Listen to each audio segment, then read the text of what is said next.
দাঁড়াও।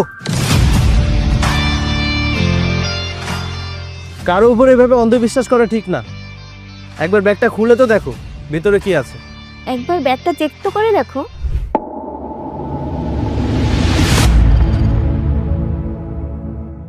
দীপ্ত, দিন দিন আমি তোমার উপর বিরক্ত হয়ে যাচ্ছি। লাস্ট 1 বছর ধরেই বলছি তুমি একটা কাজ করো, কিন্তু তুমি আমার কথাই শুনছো না। আমি বুঝতেই পারছি না তুমি বসে বসে কিভাবে জীবন কাটাবে। এভাবে আর কতদিন? টাকা ছাড়া আজকাল কিছুই হয় না। টাকা না থাকলে কেউই সাথে থাকে না। হ্যাঁ আমি জানি আমি কোনো কাজ করি না, কিন্তু কি করব বলো? সারা জীবন ধরে এত কষ্ট করলাম, পড়ালেখাটা শেষ করলাম, এতগুলো সার্টিফিকেট বানালাম, কিন্তু কেউ আমাকে কোনো চাকরি দেয় না। আমি আমার সর্বোচ্চ দিয়ে চেষ্টা করছি, কিন্তু সবাই আমাকে রিজেক্ট করে দেয়। এখন আমি কি করব বলো? তুমি বলো আমার কি করা উচিত? আমার তো মনে হয় শুধু তুমি রিজেক্ট হও। আজ আমিও তোমাকে রিজেক্ট করে দিলাম। এটা তুমি কি বলছো? হ্যাঁ, আমি সিদ্ধান্ত নিয়েছি আমি আর তোমার সাথে থাকবো না। কিন্তু কেন? তুমি তো আমাকে ভালোবাসো, হঠাৎ কি এমন হলো? আমি তোমাকে ভালোবাসতাম, কিন্তু এখন আর বাসি না। কারণ তোমার কোনো জবও নেই আর ব্যাংক ব্যালেন্সও নেই। তাহলে তুমি কিভাবে আমার প্রয়োজন মেটাবে? কিভাবে তুমি আমাকে শপিং করাবে আর আমাকে ঘোরাবে কিভাবে? হ্যাঁ জানি আমি গরিব, কিন্তু বিশ্বাস করো আমি চেষ্টা করছি। দেখো খুব তাড়াতাড়ি আমার একটা চাকরি হয়ে যাবে, তখন আমাদের টাকা পয়সার কোনো অভাব থাকবে না, আমাদের সব সমস্যা দূর হয়ে যাবে। কিন্তু প্লিজ তুমি আমাকে ছেড়ে চলে যেও না। এ কথা তুমি অন্য কোনো মেয়েকে বলো। গত 3 বছর ধরে তো একই কথাই শুনছি। আগে পড়াশোনা করছিলে, তাও শেষ, আর এখন চাকরি খুঁজছো, তাও পাচ্ছ না। আমি তোমার কোনো কথা শুনতেও চাই না আর তোমার সাথে থাকতেও চাই না। আমি তার সাথেই থাকবো যে আমার সব খরচ বহন করতে পারবে। প্লিজ ঈশানী, তুমি এমন করো না। তুমি আমাকে ছেড়ে চলে গেলে আমি একদম একা হয়ে যাব। তুমি তো আমাকে বলেছিলে তুমি আমাকে অনেক ভালোবাসো, তুমি আমাকে ছেড়ে কখনো চলে যাবে না, কিন্তু তুমি আজ এমন কথা বলছো। প্লিজ তুমি আমাকে ছেড়ে যেও না। হ্যাঁ আমি বলেছিলাম, কিন্তু তোমার মতন গরিব হয়ে থাকবো সেটা বলিনি। থাকো তুমি, আমি চলে যাচ্ছি। প্লিজ প্লিজ ঈশানী, তুমি আমাকে ছেড়ে যেও না, আমাকে একা রেখে যেও না। আমি তোমাকে ছাড়া বাঁচবো না। ছাড়ো আমার হাত। না, ছাড়বো না। ছাড়। ঈশানী, তুমি আমাকে ছেড়ে যেও না। আমি একদিন অনেক বড় লোক হব, তোমার সব চাহিদা পূরণ করে দেব। আমাকে ছেড়ে যেও না ঈশানী।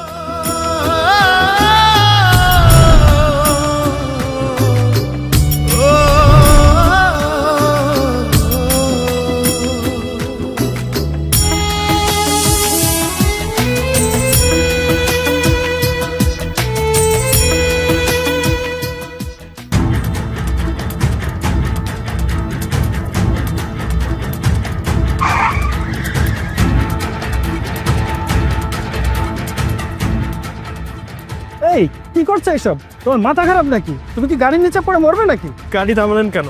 এর থেকে ভালো আমি মরে যেতাম। আমি বাঁচতে চাই না। কিন্তু কেন, কি হয়েছে তোমার? আমি একটা হতভাগা। আমি অনেক কষ্টে পড়ালেখা শেষ করেছি, অনেকগুলো সার্টিফিকেট আমার কাছে আছে। আমি অনেক জায়গায় চাকরির জন্য চেষ্টাও করেছি, কিন্তু কেউ কোনো চাকরি দেয়নি। সবাই শুধু টাকা চায়, আর এই কারণে যাকে আমি ভালোবাসতাম সে আমাকে ছেড়ে চলে গেছে। আমি গরিব, আমি ওকে কিচ্ছু দিতে পারি না, ওর জন্য কিচ্ছু করতে পারি না। আমি আর বাঁচতে চাই না। হ্যাঁ চলে গিয়েছে তো, তার জন্য তুমি তোমার জীবন দিয়ে দিবে? জীবনটা কি এতটাই সস্তা তোমার? একটা মেয়ে তোমাকে ছেড়ে চলে গেছে, এর জন্য জীবন দিয়ে দিবে? শোনো, এখন থেকে নিজের জন্য বাঁচবে। Just a minute.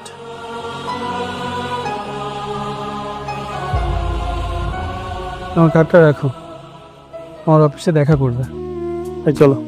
ঠিক আছে স্যার।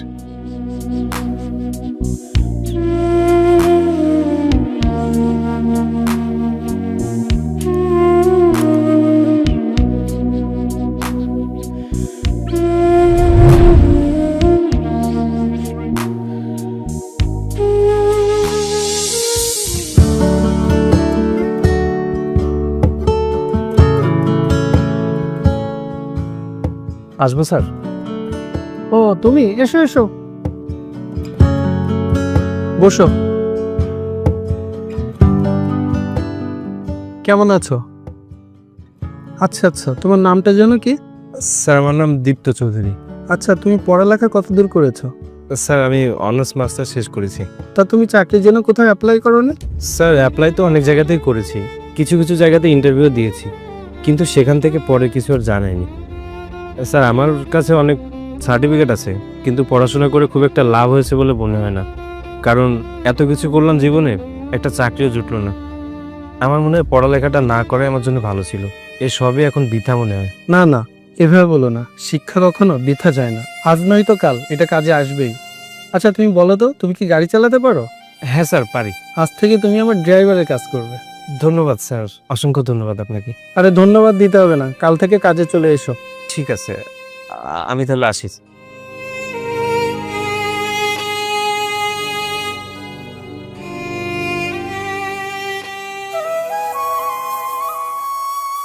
বিকি, বেরোতে আজ অনেক লেট হয়ে গেছে, দ্রুত যেতে হবে।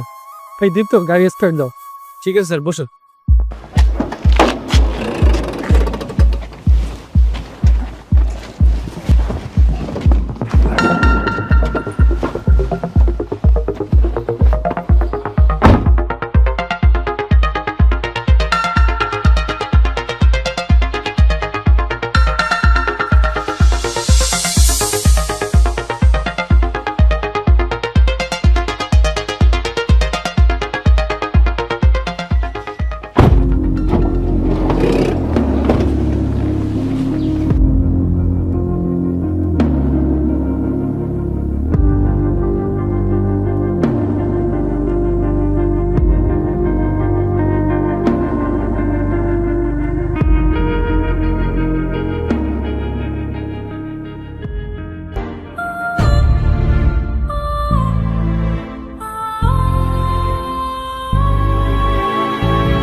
বিকি, আমরা যদি এই কন্ট্যাক্টটা পেয়ে যাই আমাদের অনেক টাকা লাভ হবে, আমাদের বিজনেসটা অনেক ভালো চলবে। হ্যাঁ স্যার, এই কন্ট্যাক্ট আমরা অবশ্যই পাবো, কারণ ওদের তুলনায় আমাদের প্রোডাক্ট অনেক ভালো। হ্যাঁ, এই জন্য তো আমাদের বিজনেস দিন দিন বাড়ছে। দীপ্ত চলো।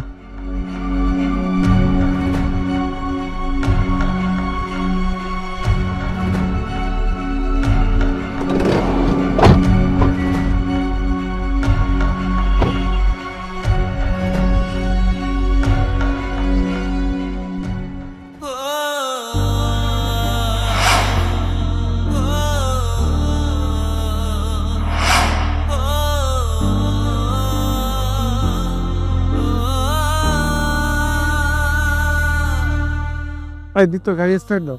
আচ্ছা, কিন্তু স্যার একটু আগেই তো আসলেন, এখন তো রাত হয়ে আসছে। কোথায় যাবেন এখন আবার? আমার বিজনেস পার্টনার সাথে দেখা করতে যাবো, চলো। আসুন স্যার।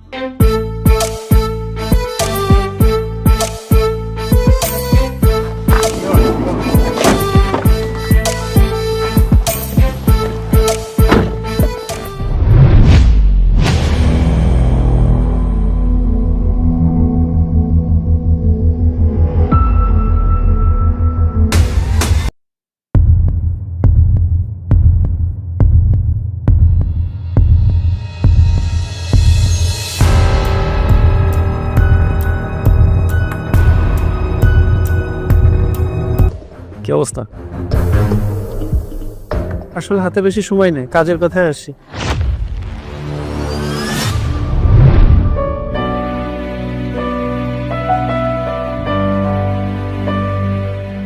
উনি কে? আমার গার্লফ্রেন্ড। আচ্ছা, ওনার সামনে কথা বললে সমস্যা নেই তো? হ্যাঁ, আমরা কিছুদিনের মধ্যেই বিয়ে করছি, তো ওর সামনে বললে কোনো সমস্যা নেই। শ্রাবণ, আমি তোমাকে বলেছিলাম যে আমরা 50% পার্টনার, কিন্তু বিজনেসে লস করার পরে আমরা যখন নতুন করে শুরু করি আমি ইনভেস্ট বেশি করেছিলাম, তুমি কম করেছিলে। ওই হিসেবে দেখতে গেলে তুমি 30%, আমি 70%-এর মালিক। এখন বিজনেসের প্রফিট এইভাবেই ভাগ হবে, তুমি 30%, আমি 70%। কোথায় 70% আর কোথায় 30%? আমরা তো 50-50 এর পার্টনার ছিলাম। 50-50 না হোক, অন্তত 40-60% তো ভাগ হতে পারে। এটা তোমার আগে থেকে ভাবতে হতো, এই জন্য তোমাকে দিয়ে স্ট্যাম্প পেপারে সাইন করিয়ে রেখেছিলাম, আর তুমি সাইন করেও দিয়েছিলে। বিকি, পেপারসটা দেখাও।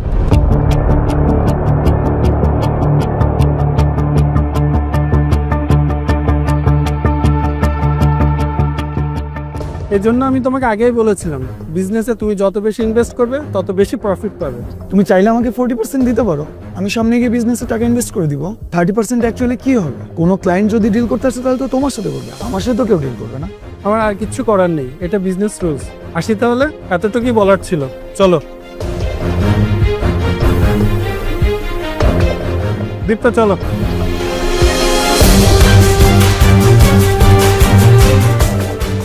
আচ্ছা, তুমি 70% দিতে কেন রাজি হলে? ও বিজনেসে বেশি টাকা ইনভেস্ট করেছে, এই জন্য দেওয়া লেগেছে। তুমি তো 50% এর পার্টনার ছিলে, আর বিজনেসে লাভ লস তো হতেই পারে।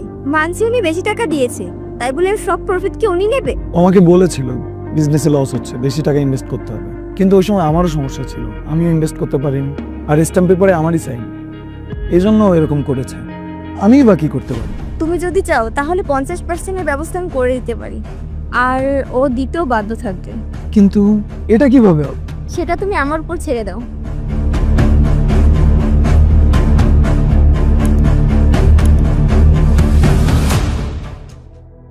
আচ্ছা জুয়েল, তুমি আরেকবার একটু ভাবো, 40% অন্তত আমাকে দাও। না শ্রাবণ, আমি তো তোমাকে আগেও বলেছি এটা আমি পারবো না। বিজনেসে কিছু রুলস আছে, আর রুলস ভেঙে তো আমি কিছু করবো না। আচ্ছা, আমরা শুধু তো বিজনেসের পার্টনার ছিলাম না, সাথে সাথে তো আমরা বন্ধুও ছিলাম, সেই জন্য হলো একটু ভাবো। এতবার বলে আমাকে কোনো লাভ হবে না। আর তুমি কি বললে, বন্ধু? আমি বিজনেসে কখনো বন্ধুত্ব করি না।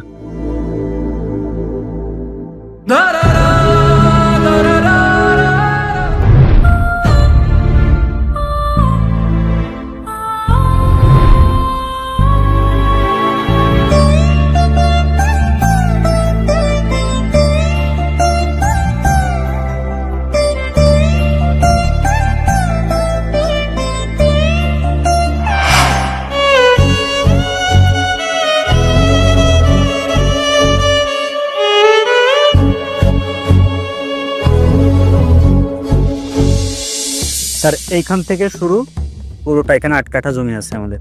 হ্যাঁ, আমি এই জমিতে আমার প্রজেক্টটা রান করাতে চাই। এখন বলুন কত কি খরচ পড়বে? ভিকি, স্যারকে বলো। অলমোস্ট 1.5 কোটি টাকা হবে। আচ্ছা,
ঠিক আছেন তো আপনি? হ্যাঁ, এখন ঠিক আছে। আচ্ছা, আপনি এখানে একা একা কি করছেন? শ্রাবণ আমাকে ডেকেছিল, ও আসেনি এখানে। ও তো এখানে আসেনি। কি?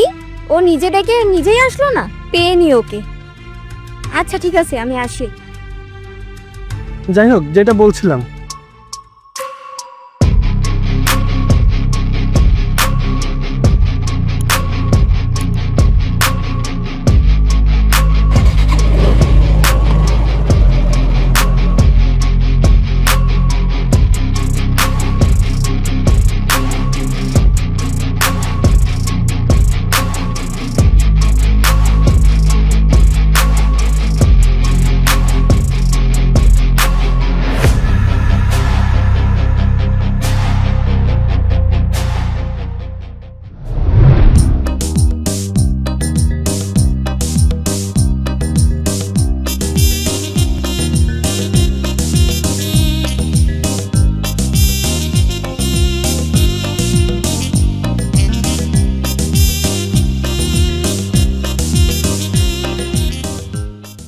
ঠিক আছে ভিকি, চলো।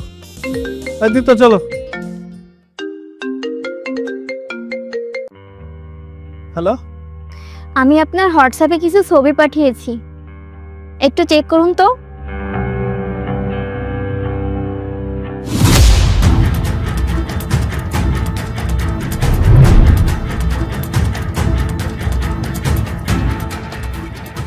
কে তুমি? এই ছবি কোথায় পেয়েছো তুমি? আর এই ছবি কেন পাঠিয়েছো আমাকে? আমি তোর 30% পার্টনার বলছি। শ্রাবণ, তুমি তুমি এগুলো কেন করেছো? আমি কি করলাম? করছিস তো তুই আমার গার্লফ্রেন্ডের সাথে। আমি তো ভাবতেই পারছি না তুই আমার গার্লফ্রেন্ডের সাথে এসব করবি? কি বলছো তুমি এইসব? তোমার গার্লফ্রেন্ডের সাথে আমি এগুলো কেন করতে যাবো? আর এই ছবি? আমি এখন এই ছবিগুলো সোশ্যাল মিডিয়াতে আপলোড করব। তখন তোমার সম্মান কোথায় যাবে? সবাই যখন জানবে তুমি তোমার বিজনেস পার্টনারের গার্লফ্রেন্ডের সঙ্গে এসব করছো, তখন তুমি মুখ দেখাতে পারবে তো? কতটা তোমার বদনাম হবে তুমি ভাবতে পারছো? তোমার সাথে সবাই ডিল ক্যান্সেল করে দেবে। না না প্লিজ, তুমি এমন করো না, তাহলে আমি কোথাও মুখ দেখাতে পারবো না। প্লিজ তুমি এই ছবি আপলোড করো না। কি চাও তোমরা বলো আমাকে। অনেক বোঝো তুমি, অনেক তাড়াতাড়ি বুঝে যাও। তাহলে শোনো, কাল সবুজবাগ আবাসন প্রকল্পের বালির মাটির পাশে 20 লক্ষ টাকা নিয়ে চলে আসবে। তার বদলে তোমার ছবিগুলোও ডিলিট করে যেও। কিন্তু এই মুহূর্তে আমি এত টাকা কোথায় পাবো? আমার কাছে এত টাকা তো নেই। সেসব আমি জানি। তুমি টাকা না দিলে আমি ছবিগুলো আপলোড দিয়ে দেব। তখন তোমার কি হবে সেটা তো আর আমি বলতে পারবো না। না না, তোমরা এমন কিছু করো না, আমাকে একটু সময় দাও, আমি বিষয়টা দেখছি। হ্যাঁ, ভাবো, খুব ভালো করে ভাবো।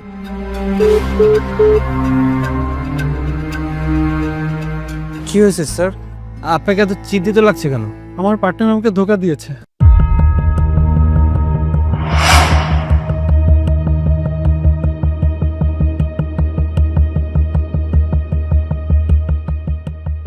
স্যার, আপনি একটা কাজ করুন, আপনি ওকে টাকা দেওয়ার জন্য রাজি হয়ে যান।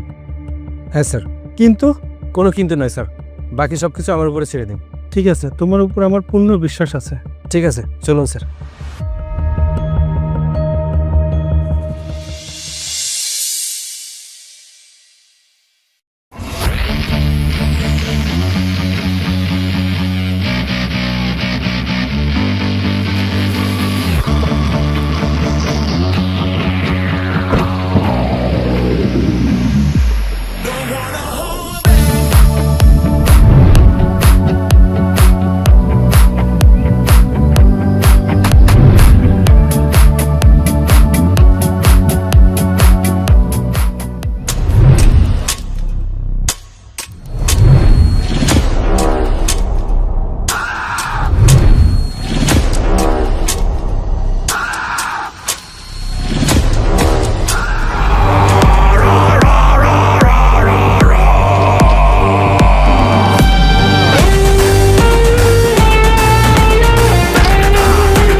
বিকি, টাকাগুলোকে দিয়ে দাও। ঠিক আছে স্যার।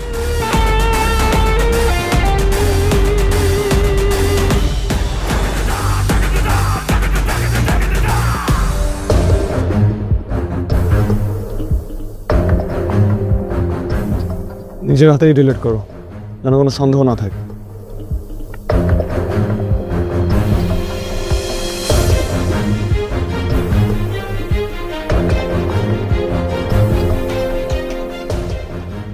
না, আমার পুরো বিশ্বাস এই ব্যাগে 20 লক্ষ টাকা আছে, কারণ তোমার সততার উপর আমার পূর্ণ বিশ্বাস আছে। নাও, চলো। দাঁড়াও, কারো উপরে এভাবে অন্ধবিশ্বাস করা ঠিক না। একবার ব্যাগটা খুলে তো দেখো ভিতরে কি আছে। একবার ব্যাগটা চেক তো করে দেখো। আরে আমার পুরো বিশ্বাস আছে, এখানে 20 লক্ষ টাকাই আছে। তারপরও একবার চেক করে দেখলে সমস্যা কোথায়? ঠিক আছে, দাও।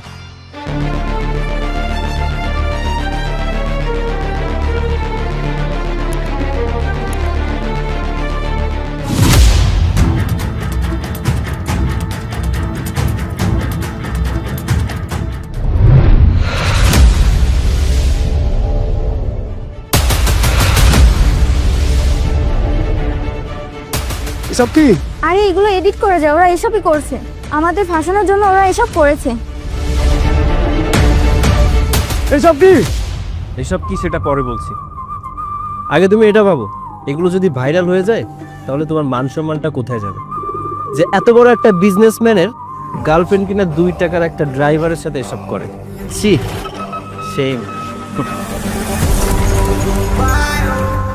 অবশ্যই এই ছবিগুলো এখনকার না, এখান থেকে 5-6 মাস আগের তোলা। তখন ও আমার গার্লফ্রেন্ড ছিল, কিন্তু দুর্ভাগ্যক্রমে ও আজ তোমার গার্লফ্রেন্ড। ও আমাকে ছেড়ে দিয়েছিল কেন জানো? কারণ আমার কাছে টাকা ছিল না। আর তোমার হাত কেন ধরেছিল জানো? তোমার কাছে অনেক টাকা। ও টাকার জন্য সব কিছু করতে পারে, টাকার জন্য কারো হাত ধরতেও পারে, কারো হাত ছেড়ে দিতেও পারে। তোমরা আমার স্যারের নামে বদনাম করতে চেয়েছিলে, এখন দেখো বদনামটা কাদের হচ্ছে। আমি বেঁচে থাকতে আমার স্যারকে কেউ অসম্মান করতে পারবে না, কারণ আমার সম্মানের থেকে আমার স্যারের সম্মানটা অনেক দামি। প্লিজ আমাকে তুমি ক্ষমা করে দাও। আমি এই মেয়ের ফাঁদে পড়ে গিয়েছিলাম, ওই আমাকে এইসব করতে শিখিয়েছে। প্লিজ জুয়েল, তুমি আমাকে ক্ষমা করে দাও। তুমি আমাকে ব্যবসায় যে প্রফিট দিবা আমার সেটাই হবে। প্লিজ তুমি ক্ষমা করে দিও। তুমি আমাকে মাফ করে দাও। এই ছবি ভাইরাল হয়ে গেলে আমি কোথাও মুখ দেখাতে পারবো না। তাই তুমি মুখ দেখাতে পারবে না এই ভয় করছো?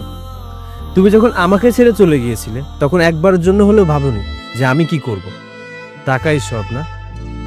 তোমাকে আমি সত্যিকারের ভালোবাসতাম, কিন্তু তুমি শুধু হচ্ছে টাকাই চিনলে, আমাকে চিনলে না। যে টাকার জন্য সবকিছু করতে পারে তার কাছে ভালোবাসা কখনোই থাকে না। একটা কথা মন দিয়ে শুনে রাখো, টাকা দিয়ে সবকিছু কেনা যায়, কিন্তু সত্যিকারের ভালোবাসা কখনো কেনা যায় না। তুমি যেটা করেছো তার জন্য আমি তোমাকে মাফ করতে পারবো না। এখন যা করার সেটা আমার স্যার করবে। তোমরা ক্ষমার অযোগ্য। তোমরা ব্যবসায় প্রফিট পাওয়ার জন্য আমাকে মিথ্যা নাটক করে ফাঁসিয়েছো।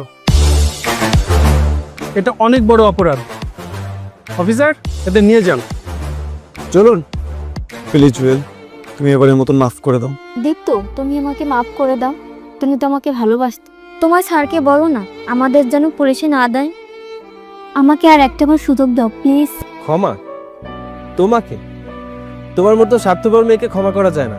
তোমার মতো স্বর্ণময় মেয়েদের কারণেই অনেক ছেলেদের জীবন নষ্ট হয়ে যায়। ভালোবেসেছিলাম তোমাকে, অনেক ভালোবেসেছিলাম, কিন্তু বুঝিনি ভালোবাসলেই শুধু প্রেম হয়ে যায় না। যেমন শুধু পিলারে ঘর হয়ে যায় না, ঘর হতে হলে ছাদ লাগে। ছাদ হতে পারিনি, বড় জোর ছাতা হয়েছিলাম, খুব জোর ঝড়ে উড়ে গিয়েছিলাম। তাই তুমি অন্য ছাদের নিচে আশ্রয় নিয়েছিলে। দোষটা তোমার না, তোমার তো শুধু চাই টাকা আর টাকা। টাকাই দুনিয়ার সব। টাকার জন্য যে কারো হাত ধরতেও পারো, যে কারো হাত ছাড়তেও পারো। আমি তোমার জন্য নিজের জীবনও দিয়ে দিচ্ছিলাম। স্যার না থাকলে হয়তো নিজের জীবনটা দিয়েও দিতাম। এতে তোমার কোনো ক্ষতি হতো না, যা হওয়ার আমারই হতো। আমি তোমাকে ভালোবাসি, হয়তো সারা জীবন ভালোবেসে যাব, কিন্তু ক্ষমা তোমাকে আমি করতে পারবো না। কারণ আমি তোমাকে ক্ষমা করলে উপরওয়ালা আমাকে ক্ষমা করবে না। তোমার শাস্তি পাওয়া উচিত। অফিসার, এদেরকে নিয়ে যান। প্লিজ দীপ্ত। এবারের মতন মাফ করে দাও প্লিজ। এই চলুন। কি ব্যাপার, এখনো দাঁড়িয়ে আছেন? চলুন ভাই, চলুন।